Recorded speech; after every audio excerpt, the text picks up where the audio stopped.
المستشار الصغير، أخيراً ظهرت تاني. أنت كنت فين؟ طول الوقت شايفك وحواليكي. بجد؟ وليه أنا مش بشوفك؟ ده سر يا جلالة الملكة. المرة اللي فاتت جيتلك ببشرة سعيدة، أما النهاردة جايلك بنصيحة جديدة. لو عاوزة فعلا تكوني ملكة كيميت القوية، لازم تكوني دايما جنب الملك، ورأيك مهم في كل شيء يخص الحكم. وجودك له أهمية كبيرة يا تي.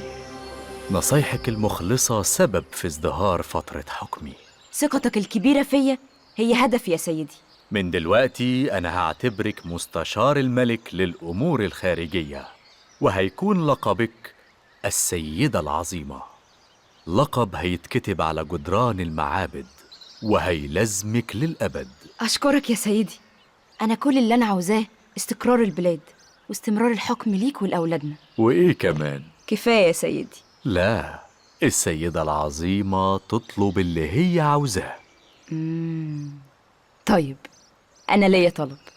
أنا عاوز أحفر بحيرة داخل القصر. طلباتك أوامر ملكية، وهيبدأوا العمل فيها من دلوقتي.